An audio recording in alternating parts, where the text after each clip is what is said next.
It seems to be a problem that Hollywood is bamboozling audiences into seeing movies that are actually musicals. Both Wonka and the new Mean Girls, which yes is a musical, have jump scared people with their characters bursting into song. So in the spirit of that, I'm going to be doing this entire review in song.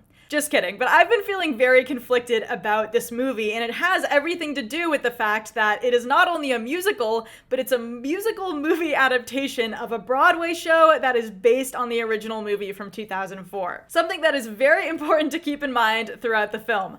I feel like I made a mistake by rewatching the original Mean Girls right before I saw this. Bona fide masterpiece, by the way. Not that I couldn't recite it by heart anyways, but this is basically a word-for-word remake of the original, save for some changes that we'll talk about, with musical numbers inserted. And I might not have my finger as on the pulse of this as I thought, because a lot of my audience was laughing at the jokes as if it was the first time they had heard them, and I was like, oh yeah, I'm sure most normal people who have jobs and lives haven't watched the original in a while. So if you haven't either, I would recommend that you keep it that way until you've seen this, and we'll talk about that. But I want to give this film a lot of credit up front because the casting and performances are really great and really carry the movie. Seeing Renee rap on the silver screen can really only be described as looking into the eyes of God. She's unreal. I mean, we know that she played Regina George on Broadway, so she just owns this character in her own way and is absolutely one of the best parts of the film. I'm gonna say something controversial though. I don't like the "My name is Regina George" tune. I think the drawl just doesn't work for her character.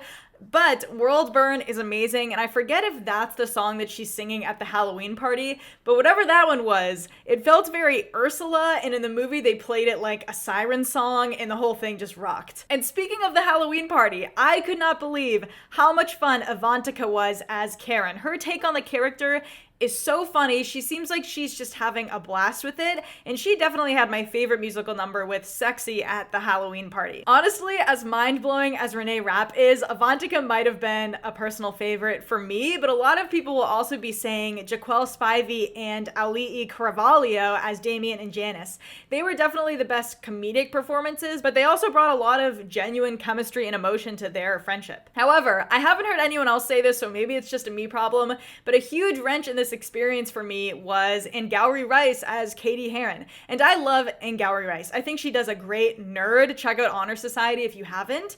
But I didn't buy her as plastic Katie for a second, and that's like the whole point of the movie. She's the blank slate, the control variable who's put through and changed by the ghastly experiment that is an American public high school. But you need to cast someone who can really nail both, and I just don't think this was a good fit or just didn't come across well for whatever reason. I mean, it could totally be because you're just not going to get the same character development here as you are in the original. I mean, I'd even say that I felt that with Regina because the script is so similar. A lot of the emotional beats are rendered empty because it feels more like mimicry. In the original, for example, the moment where Regina says, "These sweatpants are all that fit me right now," it's kind of a vulnerable moment and surprisingly sad because Regina is ultimately a sad character. But none of that is tangible here. The performances are fun, but the characters don't really come to life. Even Tina Fey looks like she's kind of over it. Something else at play here that we've seen before is that it feels like it wants to have its cake and eat it too by being set in modern day,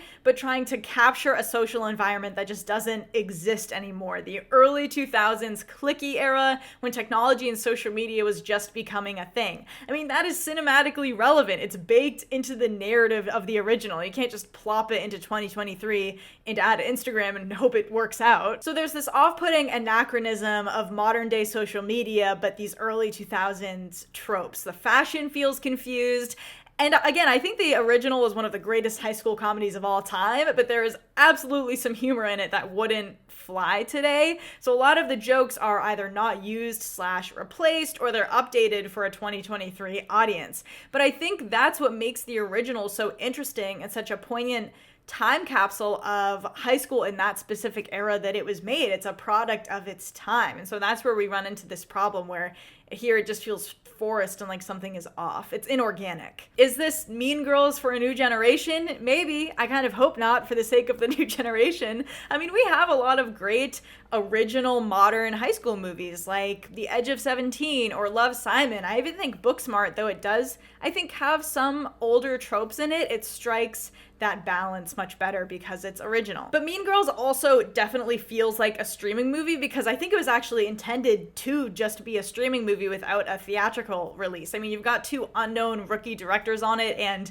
it shows, even though it's cool that they got this opportunity, but it's also beholden to that streaming feel of frequently flat visuals. There's one dance number where I was like, good lord, it looks like they filmed this at my high school in like March. All the trees are dead, there's like zero color grading. So unless you're totally into this and sold on the idea, I don't think there's a need to see this in theaters. But I also want to say that I think most people will have fun with this movie. I even had a decent amount of fun with it.